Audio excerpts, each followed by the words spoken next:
Hello and welcome to Afternoon Tea with Karen. I need to start with doing a quick refresher on a couple of points in the Denton's documents.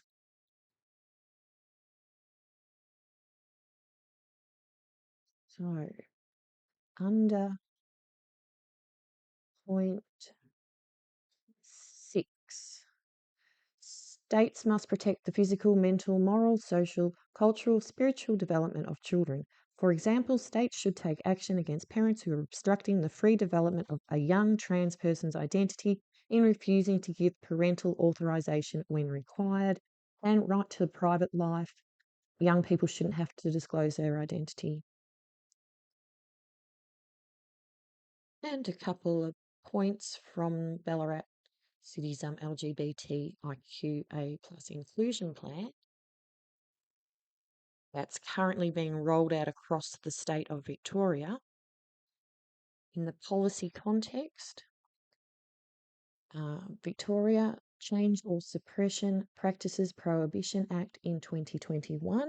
So if you do not affirm your child's chosen identity, the state will remove your child from you, and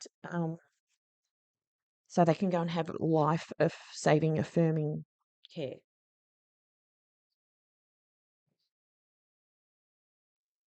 And the schools that have support groups in them to help facilitate this are these ones.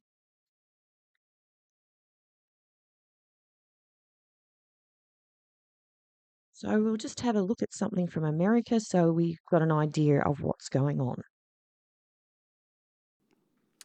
So I reached out to her homeroom teacher and I let her know that my daughter may ask to be called by a different name. This is what's going on. We're doing our best to navigate this with a therapist within our home.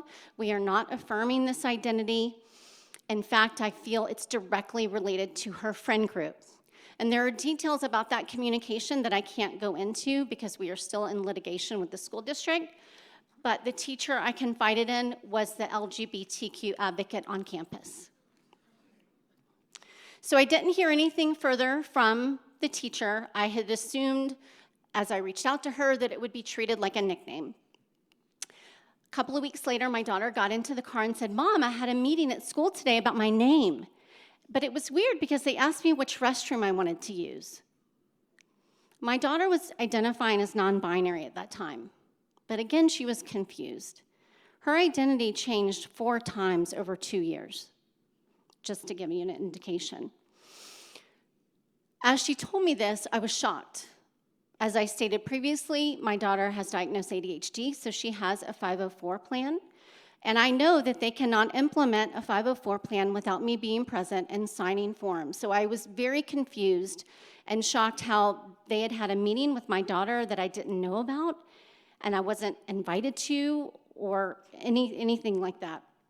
So I immediately emailed the school counselor, and she called me back with the assistant principal. So immediately I knew something was off.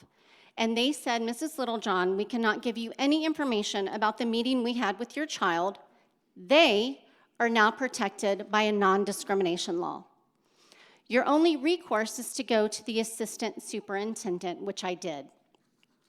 And phone calls and emails went back and forth for multiple weeks, and we were finally given an in-person meeting with the principal of the middle school. By this time, the first 9 weeks had just ended, to give you an indication of how long this took.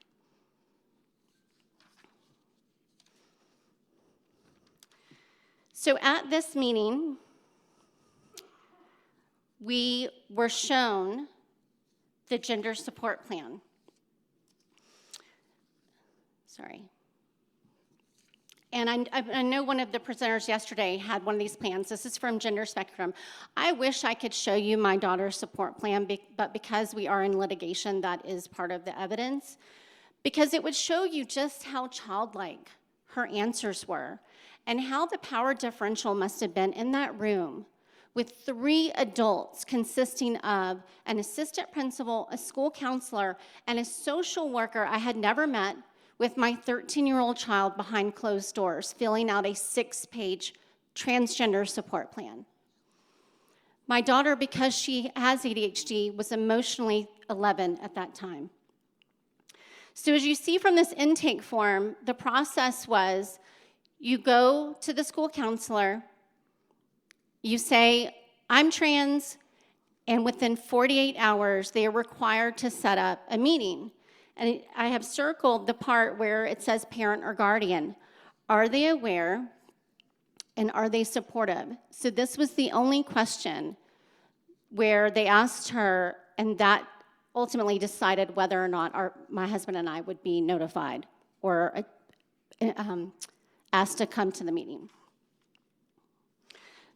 So at this meeting that they had with my child, this is the first page of the support plan.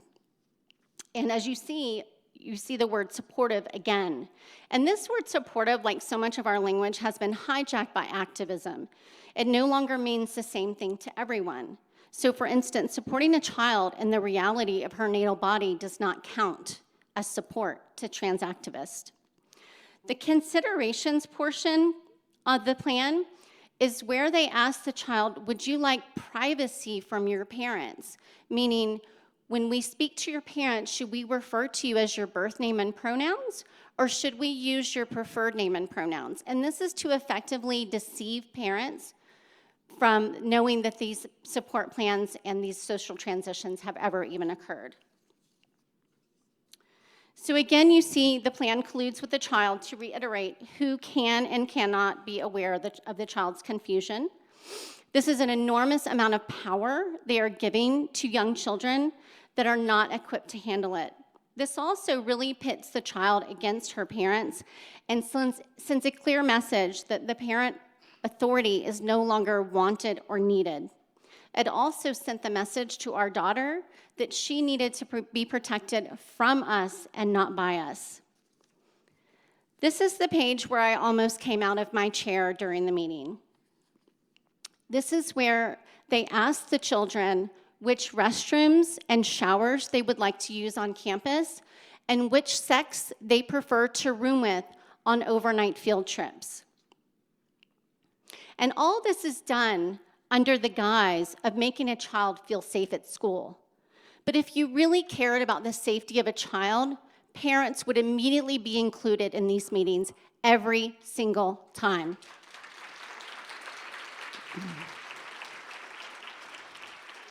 Further, there was not one question on this plan about previous history of self-harm or suicidal ideation or potential abuse at home. Yet these are the exact reasons being constantly used to cut parents out of these critical decisions being made. This was never about the safety of these children. This plan created a huge wedge between us and our daughter, and shortly after this, her mental health spiraled. So after the meeting, I was very angry, and we continued throughout this process to ask for legal justification that they had for meeting with our child without our notification or consent. And we were finally mailed this 28-page guide, the Leon County Lesbian, Gay, Bisexual, Transgender, Gender Nonconforming, and Questioning Support Guide. I've also included an Equality Florida Safe Space sticker that you can see all over Leon County schools, even in the elementary schools. As part of this guide, there was a Q&A. And this is part of the Q&A. So it says misgendering is considered harassment. So student harassment is a firing offense for teachers and staff. This sent a clear message: comply or lose your job. A student has exhibited behavior in school leading administrators or teachers to believe the student is LGBTQ+. Should the parents or guardians be notified? No. Outing a student, especially to parents, can be dangerous to the student's health and well-being. Outing students to their parents can literally make them homeless. So parents who love their children more than anyone else, who are ultimately responsible for every part of their care, are being painted as enemies to their own children with no due process. So I started to research these guides and wondered if other Florida schools had these guides. And all roads led to an organization called Equality Florida. And Equality Florida had launched their Safe Schools program in 2016. And a part of that program was to do outreach to schools. They had what was called a Safe Schools Equality Index. And it was essentially a checklist that they would give each school going into the school under the guise of anti-bullying and anti-discrimination. And they asked them, how best are you protecting your LGBTQ students? Well, what school doesn't want to protect all of their students?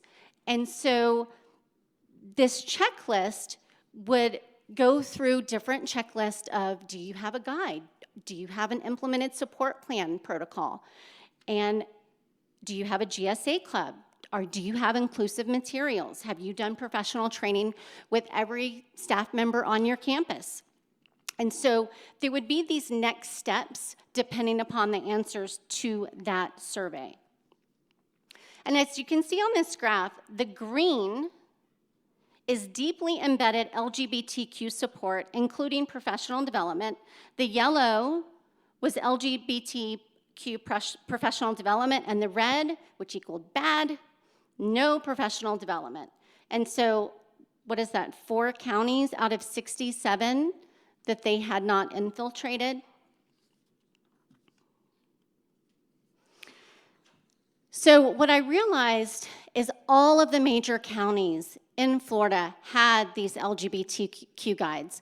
Some of them were over 100 pages long, but they all had the same policies. And I say policies, but they were really de facto policies because they were called guides for a specific reason.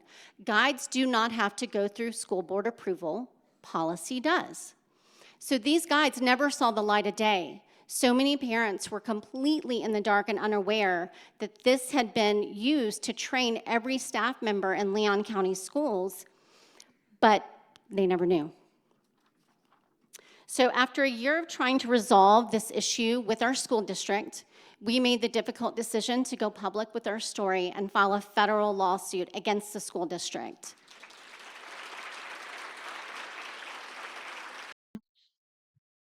There you go, parents of Ballarat. I hope you're a little bit more prepared. Okay, well, on that note, I'll see you later and bye.